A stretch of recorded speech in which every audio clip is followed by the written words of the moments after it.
Emily ডিকিনসনের লেখা অসংখ্য কবিতার মধ্যে ওয়াইল্ড নাইটস বা বন্যরাত্রি সম্ভবত সবচেয়ে বেশি আলোচিত আর রহস্যময়। চলুন আজ আমরা এই অসাধারণ কবিতাটার একেবারে গভীরে ডুব দিই আর এর প্রত্যেকটা লাইনের আবেগ আর অর্থ খুঁজে বের করার চেষ্টা করি। কবিতাটা শুরুই হচ্ছে দুটো শব্দ দিয়ে, যা একেবারে ঝাঁকুনি দিয়ে যায়, বন্যরাত্রি বন্যরাত্রি। মানে প্রথম লাইন থেকেই কবি আমাদের এক তীব্র বাঁধনহারা আবেগের জগতে টেনে নিয়ে যাচ্ছেন। কিন্তু এখানেই তো আসল প্রশ্নটা, তাই না? এমিলি ডিকিনসন, যিনি প্রায় সারা জীবন একা নিবৃতে কাটিয়েছেন, তার মতো একজন মানুষের কলম থেকে এমন উত্তাল আবেগের কবিতা জন্মালো কিভাবে? এই বৈপরীত্যটাই কবিতাটাকে এত রহস্যময় করে তুলেছে। এই রহস্যটা বুঝতে হলে আমাদের কবিতার পেছনের মানুষটাকে একটু জানতে হবে। এমিলি ডিকিনসন থাকতেন আমেরিকার ম্যাসাচুসেটসের অ্যামহার্স্টে। একটা শান্ত আর বলা যায় অন্তর্মুখী জীবন কাটাতেন।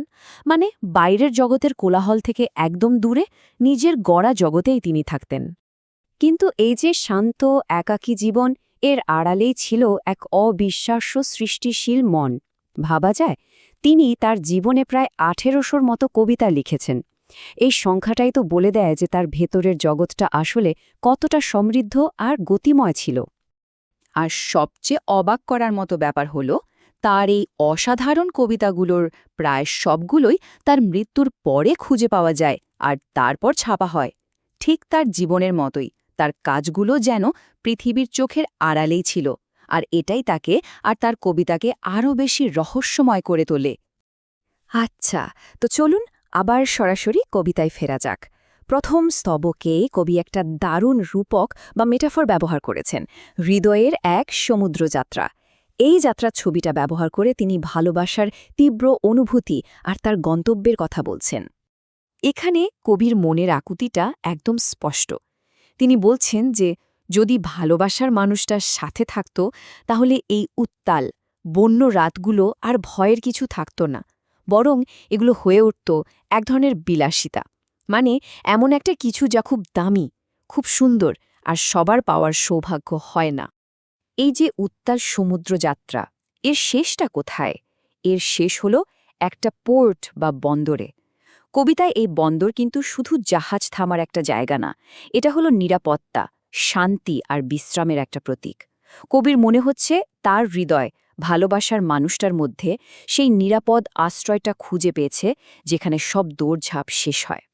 আর যখনই হৃদয়ে সেই ভালোবাসার বন্দরে নোঙর ফেলে, তখন বাইরের পৃথিবীর সব ঝড়, সব ঝামেলা কেমন যেন অর্থহীন বা ফিউটাইল হয়ে যায়। ভালোবাসা যেন একটা অদৃশ্য দেয়াল তৈরি করে দেয়, যা সব খারাপ কিছু থেকে আগলে রাখে। কবিতার পরের অংশে, মানে দ্বিতীয় আর তৃতীয় স্তবকে, আমরা দেখতে পাই যে যাত্রাটা শেষ হচ্ছে আর একটা নতুন অবস্থা শুরু হচ্ছে। গন্তব্যে পৌঁছানোর পর কি হয়? তখন কি আর যাত্রার সরঞ্জামগুলোর কোনো দরকার থাকে? এখানে কবি ঠিক এটাই বলছেন। কম্পাস বা মানচিত্রের আর কোনোই প্রয়োজন নেই। সমুদ্রে পথ দেখানোর জন্য যে যন্ত্রগুলো লাগে, সেগুলো এখন অকেজো, কারণ হৃদয়ের যে ঠিকানায় পৌঁছানোর কথা ছিল সেটা পাওয়া গেছে। ভালোবাসা খুঁজে পাওয়ার পর আর কোনো ম্যাপের দরকার হয় না। আর যেই না যাত্রা শেষ হলো, অমনি দেখুন পুরো ছবিটাই কেমন পাল্টে যাচ্ছে। উত্তাল সমুদ্র থেকে কবি আমাদের একেবারে এক স্বর্গীয় অনুভূতিতে নিয়ে যাচ্ছেন, রোয়িং ইন ইডেন বা ইডেনের বাগানে নৌবিহার। এই ব্যাপারটা থেকে বোঝা যায় ভালোবাসাটা শুধু শারীরিক নয়, এটা একটা আধ্যাত্মিক আর পবিত্র স্তরে পৌঁছে গেছে। এবং কবিতার একদম শেষে এসে কবির চূড়ান্ত আকাঙ্ক্ষাটা প্রকাশ পাচ্ছে এই একটা লাইনে। মুর বা নোঙর করার মানে হল নৌকাকে পাকাপাকিভাবে কোথাও বেঁধে রাখা, যেন আর নড়তে না হয়। এখানে কবি ঠিক এটাই চাইছেন, প্রিয়জনের অস্তিত্বের গভীরে নিজেকে পুরোপুরি বিলীন করে দিতে, একদম এক হয়ে যেতে। তো আমরা কবিতার লাইন ধরে ধরে এর যাত্রাটা তো দেখলাম, কিন্তু এর গভীরে আসল কোনো ভাবনাগুলো লুকিয়ে আছে। চলুন এবার সেই মূল থিমগুলো নিয়ে একটু কথা বলা যাক, যা এই কবিতাকে এতখানি অর্থবহ করে তুলেছে। এই কবিতার সবচেয়ে মজার দিক হল এটা ভালোবাসার দুটো বিপরীত শক্তিকে এক জায়গায় নিয়ে আসে। একদিকে আছে ওয়াইল্ডনেস বা বন্যতা, যার মধ্যে আছে ঝড়, তীব্র আবেগ, উত্তেজনা আর আকাঙ্ক্ষা।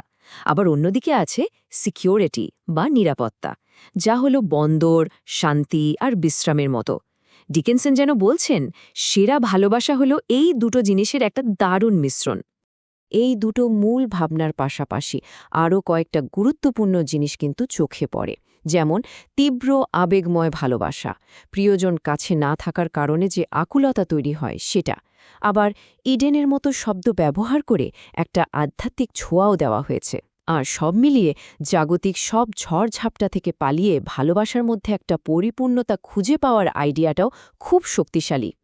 তাহলে এত বছর পরেও মাত্র ১২ লাইনের এই কবিতাটা কেন আমাদের এতটা নাড়া দেয়? আমার মনে হয় এর কারণ হলো এটা ভালোবাসার মধ্যে একটা নিখুঁত আশ্রয়, একটা স্বর্গ খুঁজে পাওয়ার যে চিরন্তন আকাঙ্ক্ষা সেটার কথা বলে। কবিতার মূল বার্তাটা তাহলে কি? খুব সহজ করে বললে, আসল পরিপূর্ণতা তখনই আসে যখন তীব্র আবেগের সাথে গভীর নিরাপত্তার অনুভূতিটা মিলেমিশে একাকার হয়ে যায়। ভালোবাসা একই সাথে হৃদয়ের ঝড় হতে পারে, আবার সেই ঝড়ের শেষে শান্ত, নিরাপদ আশ্রয়ও হতে পারে। এই দুটোর মিলনই আসলে ভালোবাসাকে স্বর্গীয় করে তোলে। শেষ পর্যন্ত কবিতাটা আমাদের সবার জন্যই একটা বড় প্রশ্ন রেখে যায়। জীবনের এই হাজারো ঝড়ের মধ্যে নিজের সেই নিরাপদ আশ্রয় বা সেফ হারবার খুঁজে পাওয়ার আসল মানেটা কি?